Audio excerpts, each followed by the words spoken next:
അധ്വാനം, ഭരണം, പ്രബോധനം.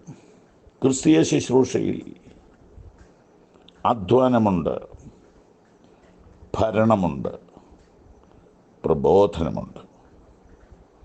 1 തെസ്സലോനിക്കർ 5:12. സഹോദരന്മാരെ, നിങ്ങളുടെ ഇടയിൽ അധ്വാനിക്കുകയും കർത്താവിൽ നിങ്ങളെ ഭരിക്കുകയും പ്രബോധിപ്പിക്കുകയും ചെയ്യുന്നവരെ അറിഞ്ഞ് അവരുടെ വേല നിമിത്തം ഏറ്റവും സ്നേഹത്തോടെ വിചാരിക്കണമെന്ന് നിങ്ങളോട് അപേക്ഷിക്കുന്നു.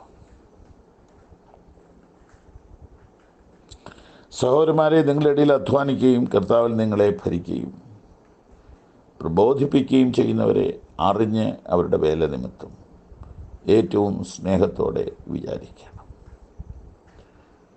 ദൈവദാസന്മാർ ഈ കാര്യം മറക്കരുത്.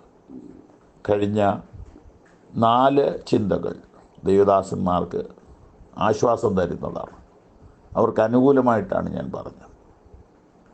4 അല്ല, 5 ചിന്തകൾ. എന്നാൽ 6ാമത്തേത് ഞാനൊന്ന് പറഞ്ഞോട്ടെ. നമ്മൾ നന്നായിട്ട് അധ്വാനിക്കണം.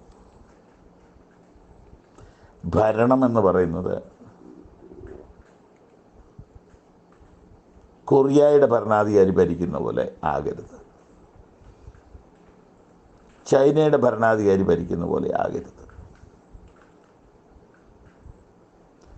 ആഫ്രിക്കയുടെ ഭരണാധികാരി ഭരിക്കുന്ന പോലെ ആകരുത്. ഈദി അമീൻ ഭരിക്കുന്നത് പോലെ ആകരുത്. അതല്ല ക്രിസ്തീയ ഭരണം. ഇടവകകളുടെ മേൽ കർത്തൃത്വം നടത്തുന്നവരായിട്ടല്ല, ആട്ടിൻകൂട്ടത്തിന് മാതൃകളായി തീർന്ന് അധ്യക്ഷത ചെയ്യുകയും.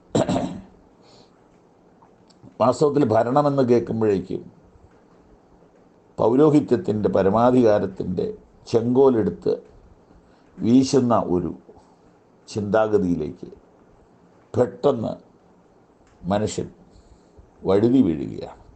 പൗരോഹിത്യം ഇങ്ങനെ വാളും പിടിച്ച് നിൽക്കുകയാണ്.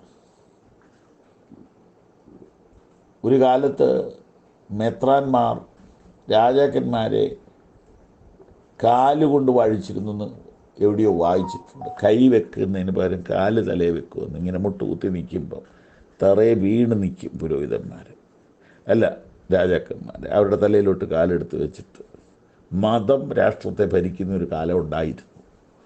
വീണ്ടും അത് വരാൻ പോകാൻ തോന്നുന്നു. മതം രാഷ്ട്രത്തെ ഭരിക്കുക, അത് വീണ്ടും ഭാരതത്തിൽ വരാൻ പോകാൻ തോന്നുന്നു. മതങ്ങൾ അങ്ങനെ ശക്തിപ്പെടുകയാണ് ഇപ്പോൾ വീണ്ടും. അത് അരാജകത്വം സൃഷ്ടിക്കും. ഭീകരമായ അരാജകത്വം സൃഷ്ടിക്കും. അങ്ങനെ വരാതിരുന്നെങ്കിൽ നല്ലതായിരുന്നു.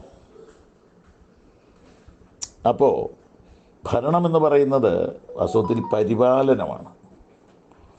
പ്രബോധനമെന്ന് പറയുന്നത് അപ്പൻ മക്കൾക്ക് കൊടുക്കുന്നതാണ്. അപ്പൻ മക്കളോടെന്ന പോലെ പ്രബോധിപ്പിക്കുക.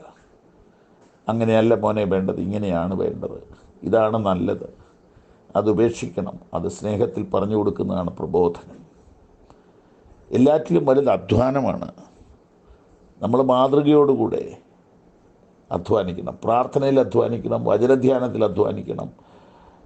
പിന്നെ അവരെ വിസിറ്റ് ചെയ്യുമ്പോൾ അതൊരു അധ്വാനമാണ്. ഉപവസിക്കുന്ന അധ്വാനമാണ്. അധ്വാനിച്ചവരെ അറിയാം. ഇന്ന് ഞാനത് റെക്കോർഡ് ചെയ്യുമ്പോൾ ഒരു ശുശ്രൂഷകൻ്റെ യാത്രയപ്പ് മീറ്റിങ്ങിൽ പങ്കെടുത്തു. സീസണല്ല, എന്നാൽ ഇടയ്ക്ക് അദ്ദേഹത്തിന് ഒരു ആവശ്യം വന്നു, അതുകൊണ്ട് സ്പെഷ്യൽ റിക്വസ്റ്റ് അനുസരിച്ച് ചെയ്തതാണ്. അദ്ദേഹത്തിൻ്റെ അധ്വാനം അവിടുത്തെ ജനങ്ങൾ തിരിച്ചറിഞ്ഞെന്ന് എനിക്ക് മനസ്സിലായി. അധ്വാനിച്ചാൽ അറിയും. കണ്ണുനീരോടെ ആളുകൾ അത് ഓർക്കുന്നത് ഞാൻ കണ്ടു. നാളെ നാം അധ്വാനിച്ചത് ദൈവസഭ ഓർക്കും, കർത്താവ് ഓർക്കും. ഞാൻ നിൻ്റെ പ്രവൃത്തിയും പ്രയത്നവും അറിയുന്നു എന്ന് കർത്താവ് പറയും. ദൈവദാസന്മാരെ, കുറച്ചുകൂടെ നമുക്ക് അധ്വാനിക്കാം. ദൈവം അനുഗ്രഹിക്കട്ടെ.